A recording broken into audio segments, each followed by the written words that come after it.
prisons in the world. The United States Penitentiary, Administrative Maximum Facility, better known as ADX Florence. Built to hold the most dangerous and high-profile inmates in federal custody, ADX Florence is a place where movement is limited, communication is restricted, and human contact is nearly non-existent. But behind those reinforced doors and layers of concrete, a quieter system operates, one centered on discipline, structure, and purpose. This is the story of work inside America's toughest prison, and how, even in total isolation, routine becomes a form of survival. Before we begin, make sure to like, comment, share, and subscribe to support the channel. Now, let's get started. Across the United States, prison labor plays a key role in maintaining daily operations. Inmates clean, cook, repair, and manufacture, not only to keep facilities running, but also to create structure in an environment where time can feel endless. According to the Federal Bureau of Prisons, over half of federal inmates participate in some form of work assignment. These jobs, often managed under the program known as Federal Prison Industries or UNICER, provide limited pay but are designed to encourage discipline, self-reliance, and productivity. In most prisons, work helps fill long hours. But inside ADX Florence, where inmates spend 23 hours a day in solitary confinement, work is not about production. It's about preservation. For those confined in near total isolation, even the smallest tasks can help maintain a fragile sense of normal life. Work inside a Supermax. At ADX Florence, the idea of prison work takes on a very different meaning. Unlike lower security prisons, there are no open workshops, no communal kitchens, and no factory floors buzzing with activity. Every movement here is controlled, every task carefully limited. The facility was designed to minimize contact, built for individuals considered too dangerous or disruptive for the general prison population. That design makes traditional work programs almost impossible. Yet, even in this extreme environment, some form of labor still exists, small, structured, and strictly monitored. Within the walls of ADX, most work happens in isolation. Some inmates are permitted to clean their own cells or assist with limited maintenance tasks. Others take part in correspondence-based education or vocational programs, using worksheets or computer terminals approved by staff. These activities, though minimal, are classified as self-care or cell-based work. According to the Federal Bureau of Prisons, these assignments serve a purpose beyond productivity. They provide a sense of control in a place designed to take it away. Routine becomes a coping mechanism. When days are identical and silence dominates, even folding laundry or writing reports by hand can become a lifeline to normality. Correctional officers and psychologists who've worked at ADX describe these micro-tasks as essential to mental stability. Small accomplishments, making a bed, organizing personal items, or completing a daily checklist, help prevent the psychological decline often associated with long-term isolation. Despite the restrictions, there are still pathways for limited participation in the federal prison labor system. Through secure communication and evaluation, a small number of inmates at ADX are assigned off-site clerical tasks connected to federal prison industries, known as UNICER. These assignments do not take place in shared workspaces, but through monitored computer systems, ensuring zero inmate-to-inmate interaction. Reports from oversight committees note that such assignments are rare and reserved for inmates who demonstrate long-term stability and good behavior. The work is symbolic as much as functional, not about profit, but about engagement. One former staff member described it this way: at ADX, work isn't something you do to pass the time. It's something that reminds you time is still passing. The philosophy behind this structure reflects a broader goal within the Bureau of Prisons, that even in the nation's most restrictive facility, a person should have an opportunity, however limited, to maintain purpose. For many, that purpose comes in the form of these controlled routines, proof that, even behind the tightest security, the idea of work remains a link between punishment and humanity. The balance between rehabilitation and security has always defined the philosophy of American prisons. But nowhere is that balance more complex than inside ADX Florence, a facility created to prioritize absolute control. When ADX opened in 1994, its mission was clear: to safely contain individuals deemed unmanageable in any other prison. The design accomplished that goal with near-total isolation. Yet, 3 decades later, experts, lawmakers, and human rights organizations continue to question what happens when security becomes the only focus. Critics argue that such extreme control limits the very programs that could prevent long-term psychological harm and reduce future risks. Rehabilitation, through education, therapy, or work, often requires human contact and trust, 2 things that ADX was never built to accommodate. Federal oversight reports have highlighted this tension. On one hand, the Bureau of Prisons maintains that security must always come first, especially when housing inmates with histories of violence or escape attempts. On the other, mental health experts point out that the absence of meaningful engagement may worsen the very behaviors the system hopes to control. In recent years, the Department of Justice and independent watchdogs have conducted multiple reviews of conditions at ADX.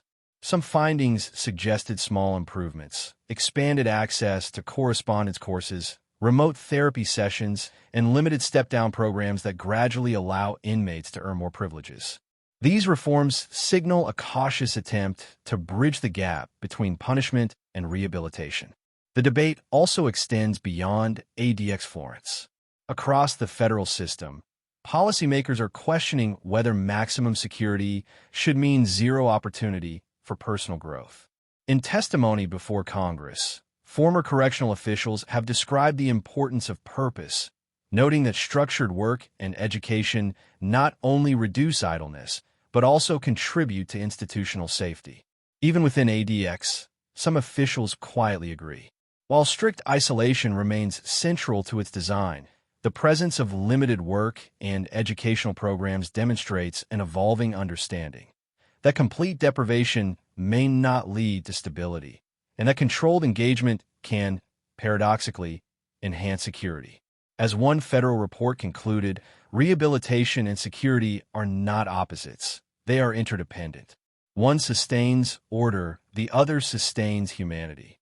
The ongoing debate surrounding ADX Florence is therefore not only about how inmates live within its walls, but also about what kind of correctional system America wants to represent to the world. Should the nation's most secure prison exist purely as a fortress of control, or as a laboratory for how discipline and humanity can coexist, even under the strictest conditions? ADX Florence is often described as a fortress, an impenetrable facility where the daily lives of inmates are tightly controlled and routine dominates every hour. But beyond the concrete walls and razor wire, the stories of those who live and work there provide a unique perspective on life inside America's most secure prison. Staff members, correctional officers, psychologists, and administrative personnel often speak of the challenges of maintaining security while supporting the basic needs of inmates. One officer, who spent over a decade at ADX, explained in a report for a federal oversight committee, "Every action is measured. You can't assume anything. You have to anticipate and control every variable." It's a delicate balance between enforcing rules and understanding human behavior. These insights reveal the constant tension at the core of the institution. Officers are trained to expect the unexpected, even in an environment that appears perfectly controlled. Their experience shows that strict routines, structured work, and limited interaction are not only methods of control, but also mechanisms to reduce stress and prevent potential crises. Former inmates provide an equally compelling view, though one shaped by isolation and endurance. In interviews conducted for academic studies and journalistic pieces, many describe the psychological toll of spending the majority of their time in solitary confinement. One former prisoner shared, "You wake up and it's the same 4 walls. The only thing that changes is your thoughts. Work and small routines, even folding a blanket or writing letters, become the only things that remind you that time is still moving." These accounts highlight the importance of even minimal work assignments within the Supermax environment. While in lower security prisons, work may involve collaboration or group tasks. At ADX, assignments are deliberately designed to be solitary and highly controlled. This ensures safety, but also provides a structured outlet for mental engagement. Psychologists who have studied ADX inmates point out that this structure can help manage stress, frustration, and a sense of helplessness that can arise in extreme isolation. Engaging in small, repetitive tasks, whether cleaning, organizing personal items, or completing educational worksheets, offers a form of mental stability and a modest sense of accomplishment. Beyond individual coping mechanisms, some former staff members stress the broader institutional purpose of these programs. One administrator stated, "Our goal isn't to entertain or overwork anyone. The work programs exist to maintain order, teach responsibility, and give inmates some control over their immediate environment. Even small routines have a profound impact on behavior and compliance." Academic studies corroborate these observations. Research on Supermax facilities indicates that structured daily activities, including work, exercise, and educational tasks, can reduce anxiety and agitation among inmates, contributing to safer conditions for both staff and prisoners. At ADX Florence, even limited programs are therefore seen as essential tools for maintaining order. Importantly, these voices also reflect the human aspect of the prison. While the facility is designed to be intimidating, the experiences of those inside show that life is not entirely defined by punishment. Small routines, solitary work, and controlled programs serve as reminders that human resilience persists, even under extreme conditions. Former inmates also emphasize the symbolic value of work and education. In a study conducted by criminal justice researchers, one participant remarked, "Work gives you a reason to get up in the morning. Without it, every day feels the same. It's not just labor, it's survival." The combination of staff insight and inmate experience demonstrates that ADX Florence is more than a system of control. It is a highly structured environment where every program, every assignment, and every routine is deliberately designed to manage behavior, provide minimal engagement, and preserve psychological stability. These accounts make clear that even in a place built to isolate, human experience remains complex, defined by structure, survival, and resilience. As we reflect on these voices, a nuanced understanding emerges. ADX Florence is not only a facility for containment, but also a lens through which we can examine the intersection of security, human behavior, and purpose. The routines, small tasks, and limited work assignments reveal that even within the nation's most restrictive environment, there is a persistent effort to maintain dignity and mental stability. These voices, often unheard outside the walls, remind us that behind every cell door, there is a human story, one shaped by control, challenge, and the enduring search for meaning. The role of limited work in mental health and daily routine. Inside ADX Florence, where silence and structure define existence, the concept of work carries a psychological importance that extends far beyond its practical purpose. For inmates confined to small, soundproof cells for most of the day, even limited labor opportunities can make the difference between stability and despair. Mental health professionals who have studied long-term solitary confinement emphasize that the absence of meaningful activity is one of the most damaging aspects of extreme isolation. The human brain is built for engagement, for problem-solving, repetition, and accomplishment. Without it, individuals can experience heightened anxiety, depression, or a loss of basic social and cognitive skills. In this context, the Bureau of Prisons' decision to incorporate limited work opportunities at ADX is not simply administrative, it's therapeutic. Though tightly controlled, these tasks serve as tools to promote focus and structure. Whether an inmate is assigned to maintain personal cleanliness, complete educational worksheets, or contribute to approved clerical projects through UNICER, each activity reinforces the rhythm of daily life. According to correctional psychologists, such routines help inmates maintain what they call temporal awareness, a sense of time passing. In an environment where days can blend together, having even small, repetitive responsibilities creates a tangible sense of progress.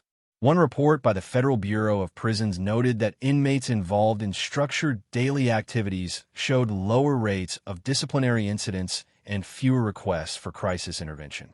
This connection between engagement and emotional stability has been a consistent finding in multiple studies on high-security facilities. In essence, work, no matter how restricted, acts as an anchor against psychological deterioration. For many inmates, the structure of work is directly tied to identity. In lower security prisons, inmates often describe their jobs as a way to give back or feel useful. At ADX Florence, that sentiment persists, though in a much quieter form. One former inmate, interviewed years after his release, reflected, "I didn't have much, but keeping a routine, cleaning, organizing, reading, writing, helped me stay human. It gave me something I could control." Correctional officers also recognize the stabilizing effect of this structure. Even the most limited activities reduce tension across the facility. An officer interviewed for a Bureau of Prison Staff training report explained, "Routine equals calm. When inmates have something predictable to do, they focus on that instead of the environment around them." Beyond stability, these micro-routines play a key role in the gradual process, known as the step-down program. Introduced in the 2010s, this initiative allows certain ADX inmates to earn increased privileges and eventually transition to less restrictive units. Participation in work assignments, educational modules, or behavior-based programs is one of the core requirements for advancement. The step-down process illustrates how even minimal work can contribute to broader goals of rehabilitation. Progress is measured not by productivity, but by consistency, the ability to follow instructions, maintain discipline, and demonstrate responsibility. For prison administrators, these small metrics of behavior are the foundation for determining readiness for reintegration into less controlled environments. Psychologists often describe this relationship between work and mental health as cyclical. Purpose fosters discipline. Discipline supports stability. Stability reduces behavioral risk, and reduced risk opens the door to more opportunities. At ADX, this feedback loop operates on the smallest scale, but its impact is measurable. From a broader perspective, these structured routines serve as a form of cognitive therapy. In an environment with limited stimuli, focused activity helps maintain neurological health. Tasks that require attention to detail, such as record-keeping or time checklists, stimulate concentration and promote a sense of accomplishment. While the general public might view such assignments as insignificant, professionals within the correctional system recognize their therapeutic value. One mental health counselor summarized it best. At ADX, work isn't about production. It's about preservation. It's about preserving the mind, preserving the sense of purpose, and ultimately, preserving humanity. The psychological benefit of limited work inside ADX Florence reveals a truth about human nature, that even under the harshest conditions, purpose is essential. The hands may be confined, but the mind still seeks meaning. Through structure, focus, and discipline, these controlled programs prove that rehabilitation, even in its smallest form, can exist within the world's most secure prison. The economics of prison labor and federal oversight. While ADX Florence operates primarily as a security-driven institution, its limited work programs exist within the much broader system of prison labor that spans the United States federal network. Understanding the economics behind that system provides context for why even minimal inmate work remains an integral part of federal prison policy. Across the Bureau of Prisons, inmate labor is organized through a government-owned corporation known as Federal Prison Industries, or UNICER. Established in 1934, UNICER's purpose is to provide inmates with practical work experience while supporting the operational needs of federal agencies. Over the decades, it has produced a wide range of goods, from furniture and textiles to electronics and packaging, primarily for government use. However, The scope of UNICER at ADX Florence is extremely limited. Due to the Supermax facility's design and the nature of its population, traditional factory-style production is impossible. Instead, a select number of inmates participate in remote clerical or data-based assignments conducted through secure terminals, heavily monitored by staff. These rare opportunities reflect not a profit motive, but a structured behavioral management tool. Nationally, UNICER generates hundreds of millions of dollars in annual revenue, most of which is reinvested into prison operations, inmate training, and program development. Yet, for inmates themselves, wages remain symbolic rather than financial, typically ranging from a few cents to just over $1 per hour. Supporters of the system argue that these earnings are secondary to the program's educational value and its role in reducing idleness. Critics, however, raise ongoing concerns about fairness, rehabilitation outcomes, and transparency. Human rights groups and some members of Congress have questioned whether the economic benefits of inmate labor outweigh the ethical implications of low pay and limited choice. These debates have led to multiple oversight hearings and audits of the Bureau of Prisons labor policies. Oversight reports from the Department of Justice's Office of the Inspector General emphasize accountability and safety as primary concerns. The reports consistently conclude that prison work programs, when properly supervised, contribute positively to order and morale. However, they also warn against allowing financial interests to overshadow rehabilitative goals. At ADX Florence, where labor exists on a micro level, those concerns manifest differently. There, the focus is not economic output, but compliance and stability. Each assignment must be individually approved, and every minute of activity is logged. These layers of control ensure that work remains therapeutic, not transactional. For the Bureau of Prisons, maintaining this distinction is crucial. In recent years, leadership within the BOP has publicly reiterated that work programs should serve the long-term objective of reintegration, not revenue.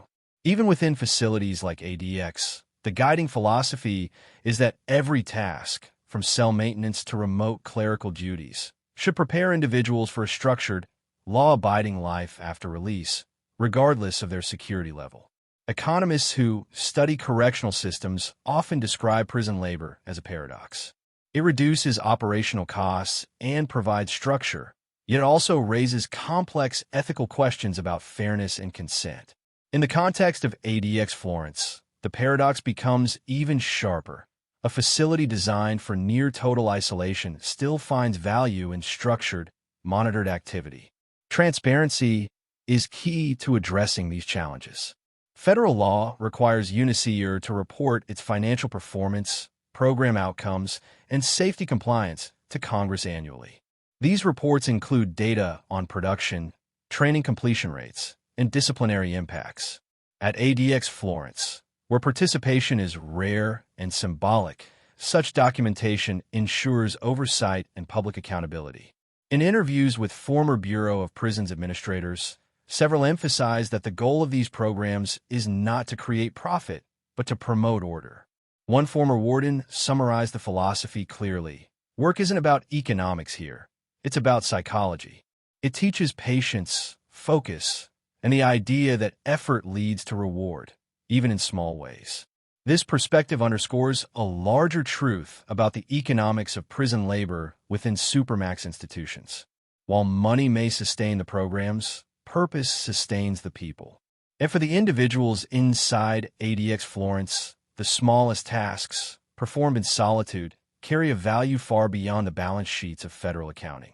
As oversight continues to evolve, federal authorities face a delicate challenge, ensuring that prison labor remains ethical, transparent, and rehabilitative without losing sight of the human element at its core. Within the walls of ADX Florence, that balance is not measured in profit margins, but in moments of progress, quiet proof that even under the tightest restrictions, structured work remains a cornerstone of both security and humanity.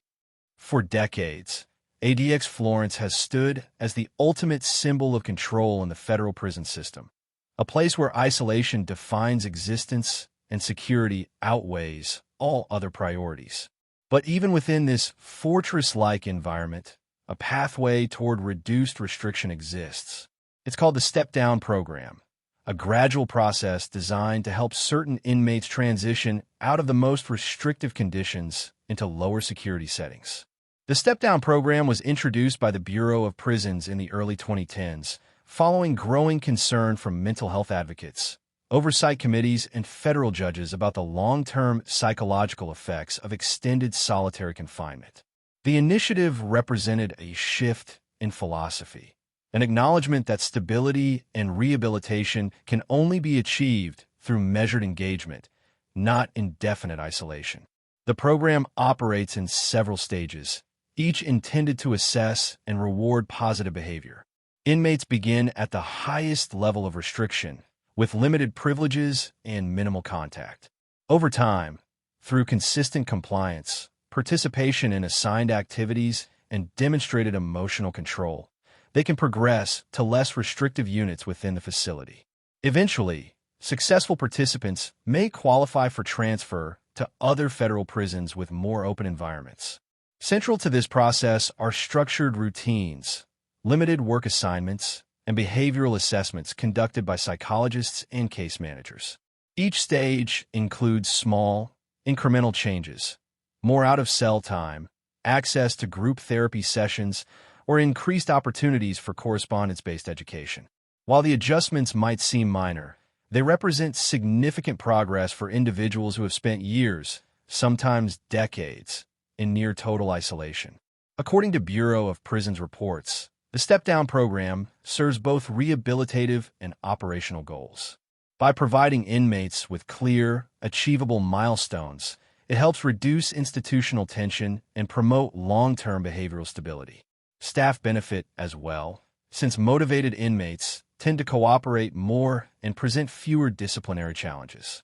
For many inmates, however, the greatest impact of the step-down program lies in its psychological dimension. Structured progress offers a sense of purpose, a tangible indicator that change is possible. One former participant, interviewed for a criminal justice study, reflected, "It gave me something to work toward." When you're isolated for years, you forget what progress feels like. The program reminded me that time could move forward again. Critics, on the other hand, argue that progress within the program remains too slow and too limited. Human rights organizations, including Amnesty International and the ACLU, have called for stronger oversight and more transparent evaluation criteria. They point out that some inmates remain in restrictive housing for years despite good behavior, raising questions about the consistency of assessments. The Bureau of Prisons maintains that caution is essential. The inmates at ADX Florence are often those with serious behavioral histories, escape attempts, or leadership roles in organized crime networks. Each transition must therefore be measured to ensure institutional and public safety. In practice, this means that progress within the step-down program can vary significantly from one inmate to another, depending on their background, compliance, and psychological evaluations. Still, the existence of the program itself marks a notable evolution in federal correctional policy.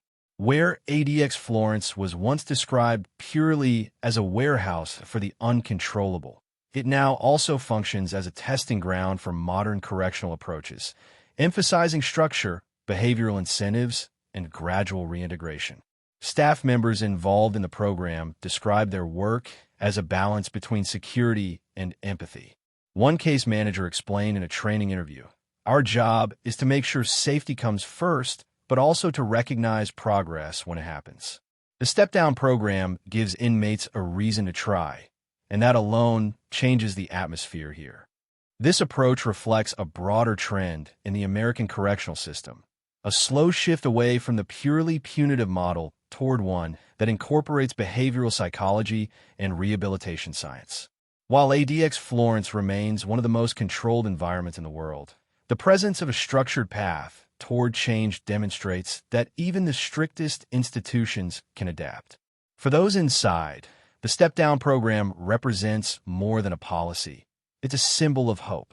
The process is long, and the rules are rigid, But the promise of progress provides a powerful incentive to cooperate, reflect, and reform. In a place designed to suppress movement, the step-down program offers one of the few ways forward, both literally and psychologically. In the end, this initiative embodies a key idea within modern corrections, that safety and humanity do not have to exist in conflict. At ADX Florence, progress is measured not by how quickly one moves, but by the willingness to move at all. For nearly 3 decades, ADX Florence has occupied a unique place in the American correctional landscape, a facility often described as both a necessity and a controversy. Its design has achieved what it set out to do: maintain absolute control and safety in housing some of the most difficult inmates in federal custody. Yet, with that success has come ongoing debate about transparency, accountability, and the ethical limits of extreme isolation. Oversight of ADX Florence falls under several layers of federal supervision. The Federal Bureau of Prisons, BOP, is responsible for day-to-day management, while broader policy and performance reviews are conducted by the Department of Justice's Office of the Inspector General, OIG, and the Government Accountability Office, GAO. In addition, periodic congressional hearings examine how Supermax prisons align with federal standards on human rights, mental health, and rehabilitation. Over the years, these reviews have revealed both strengths and shortcomings. Reports consistently affirm that ADX maintains one of the lowest rates of inmate on-staff violence in the federal system, a testament to its rigorous design and security protocols. However, the same reports also note concerns about the long-term psychological impact of isolation and the limited opportunities for social or rehabilitative interaction. Lawsuits and independent investigations have further pushed the conversation into the public eye. In 2015, a settlement between the Bureau of Prisons and a group of inmates led to notable changes in mental health screening and treatment practices. The agreement required improved access to psychological services, better monitoring for signs of distress, and clearer procedures for transferring inmates with serious mental illness to appropriate facilities. This marked one of the most significant reforms in ADX history, demonstrating how accountability mechanisms can drive meaningful change. Since then, the Bureau of Prisons has introduced additional oversight measures, including unannounced inspections and expanded staff training on behavioral health. These reforms aim to balance the original security mission with evolving standards of care and human rights compliance. For the first time, even Supermax institutions like ADX have begun to include structured wellness checks, step-down evaluations, and external audits designed to ensure ongoing compliance with federal policy. Despite these steps forward, advocacy groups continue to call for more transparency. Organizations such as Amnesty International, Human Rights Watch, and the American Civil Liberties Union argue that meaningful reform requires not only internal oversight, but also independent public accountability. They emphasize that the conditions inside Supermax facilities should reflect both safety and dignity, 2 goals that must coexist in a modern justice system. Policymakers have echoed these concerns. Several members of Congress have proposed or supported legislation to increase data reporting on solitary confinement, mandate periodic psychological evaluations, and strengthen oversight of the Bureau of Prisons' high-security operations. These measures are part of a growing national conversation about how the United States defines justice, rehabilitation, and human rights within its correctional system. Supporters of ADX Florence, including many within the Bureau of Prisons, maintain that extreme control remains necessary for a small but significant subset of inmates who pose exceptional risks. They argue that ongoing oversight, combined with internal reforms, has already improved conditions while preserving the safety that ADX was built to ensure. As one senior official explained in a policy briefing, our responsibility is twofold: to protect the public and to uphold humane standards. Accountability isn't a burden. It's part of doing our job right. This dual responsibility, safety and humanity, remains at the center of the reform debate. Each policy review, legal challenge, and media investigation add to the evolving understanding of what a Supermax prison should represent. The very existence of Oversight reflects a broader societal shift toward transparency and measurable accountability within government institutions. Ultimately, the story of ADX Florence is not just about confinement, but about adaptation.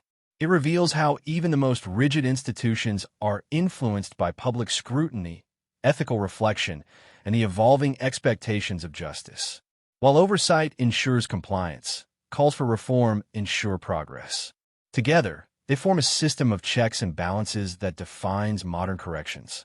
As the Bureau of Prisons continues to respond to public and legal pressure, ADX Florence stands as both a warning and a lesson, a reminder that accountability is not a sign of weakness, but of responsibility.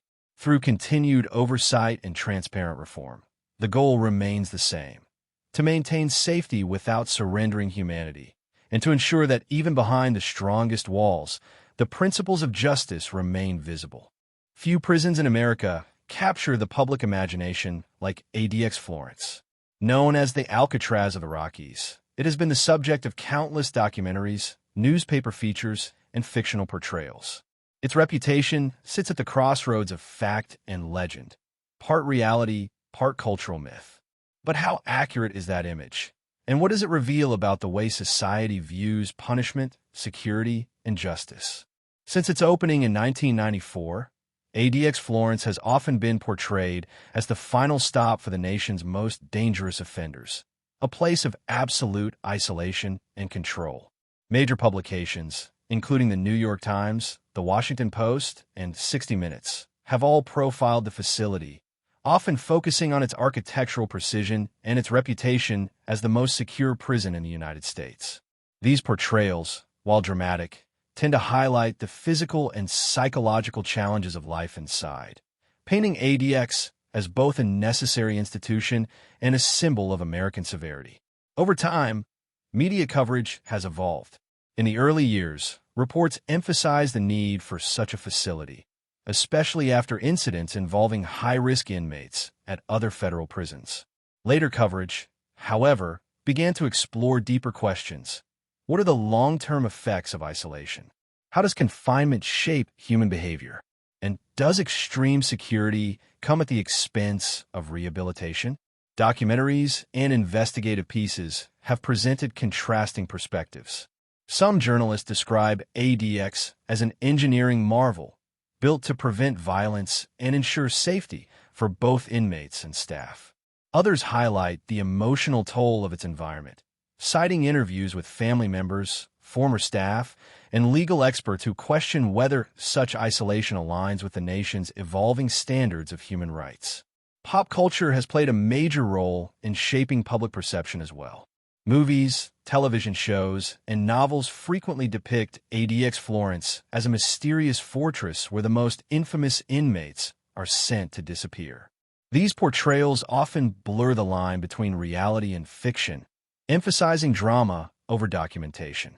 While they attract public curiosity, they can also reinforce misconceptions about the daily realities of prison life and the broader purposes of incarceration. In recent years, social media has added another layer to the conversation.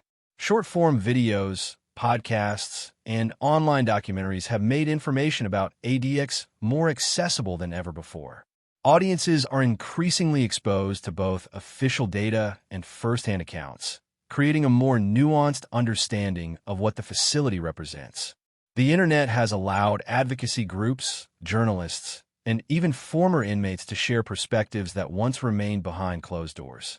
Yet, even with this greater transparency, ADX Florence continues to exist in a kind of cultural duality, admired for its precision and control, criticized for its rigidity and isolation.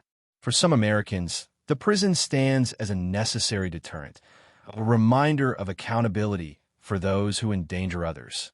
For others, it represents a system still struggling to balance punishment with progress. This divide in public perception reflects a larger question about how society interprets justice.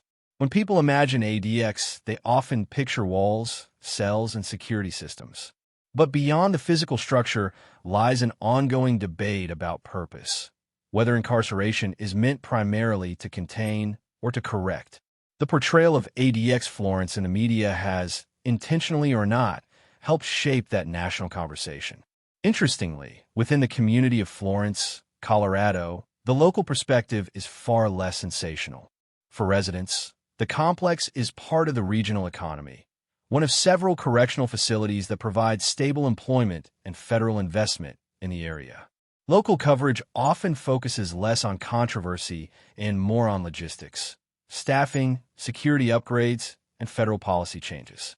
In contrast to the dramatic national narratives, local news presents ADX as an institution that simply functions day after day with precision and order. Scholars studying the sociology of incarceration note that the public image of ADX Florence reveals as much about the country's values as it does about the facility itself. It represents a fascination with control, a fear of disorder, and an ongoing tension between safety and humanity. The media's portrayal, whether critical or supportive, mirrors that national conversation. As the discussion continues to evolve, more journalists and documentarians are shifting toward educational and balanced storytelling, moving away from sensationalism to focus on policy, psychology, and reform. This trend reflects a growing awareness that accuracy and empathy can coexist in reporting on even the most secure environments. Ultimately, the story of ADX Florence in the public eye is not just about walls and gates. It's about perception, power, and the pursuit of understanding. Each headline, documentary, or online discussion contributes to a broader reflection on what justice means in modern America. In this way, ADX Florence serves not only as a prison, but also as a mirror, one that reflects the evolving conscience of a nation still defining the balance between punishment and progress. As our look inside ADX Florence comes to an end, one truth becomes clear. This prison is more than a building of steel and concrete. It's a reflection of American corrections itself, a system constantly balancing safety, accountability, and the pursuit of rehabilitation. When ADX opened in 1994, it represented the pinnacle of security, a response to a period of rising violence within federal prisons. The philosophy was simple: control through isolation. For a time, it worked exactly as intended. Incidents of violence declined, and staff safety improved. But as decades passed, the conversation around justice began to shift. Researchers, policymakers, and mental health experts started asking deeper questions. What happens to a person in prolonged isolation? How does such a model fit into a society that values rehabilitation as much as punishment? The evolution of ADX Florence mirrors that transformation. What began as a purely containment-based institution has gradually incorporated psychological evaluation, step-down programs, and limited work opportunities. These changes didn't emerge overnight. They were driven by oversight, public accountability, and a growing understanding that correctional systems must adapt to serve both safety and humanity. Today, ADX Florence remains one of the most secure facilities in the world, but its story reveals that even the strongest walls cannot silence change. The introduction of mental health reforms, structured work programs, and progressive review processes shows that reform and control are not opposites. They are two sides of the same goal: maintaining order while recognizing the dignity of those inside. Across the broader U.S. prison system, similar conversations are unfolding. State and federal institutions are reevaluating the role of solitary confinement, expanding education programs, and exploring new models of reentry preparation. The lessons learned from ADX, particularly about mental health care and behavioral incentives, are now influencing correctional strategies nationwide. The prison that was once known only for its silence is, in many ways, helping to guide the national dialogue about the future of incarceration. But progress doesn't come without challenges. Balancing public safety with rehabilitation remains a complex equation. Critics argue that reforms can't fully succeed without broader policy changes, including sentencing reform, improved funding for reentry programs, and greater transparency across the entire correctional system. Supporters counter that even small, measured improvements, like those seen at ADX, demonstrate that transformation is both possible and sustainable. From a societal perspective, ADX Florence has become a symbol of both control and contemplation. It represents the extremes of human management, a place where security is absolute, yet introspection is unavoidable. For inmates, the structure enforces routine. For policymakers, it challenges assumptions. And for the public, it raises enduring questions about what justice should look like in a modern democracy. Perhaps the most powerful lesson ADX Florence offers is this: true security is not achieved through isolation alone, but through understanding. Effective correctional systems must address the root causes of behavior, not just the symptoms. They must balance order with opportunity, giving even those in the most restrictive settings a reason to progress. As America continues to rethink its criminal justice policies, institutions like ADX Florence serve as both a warning and a guidepost. They remind us that control, without compassion, risks stagnation, but that compassion, without structure, risks instability. The future of U.S. prisons will depend on finding that equilibrium, one where justice protects, reforms, and ultimately restores. In the end, ADX Florence is not just a facility. It's a mirror held up to the system itself. It reflects the nation's most difficult questions about punishment, purpose, and possibility. The lessons learned here about oversight, mental health, rehabilitation, and human resilience will shape the direction of correctional reform for decades to come. And perhaps, one day, the legacy of ADX Florence will not be defined by its walls, but by the progress that began behind them. ADX Florence stands as one of the most complex symbols in the American justice system, a reminder that behind every wall, there's a story about control, reform, and human endurance.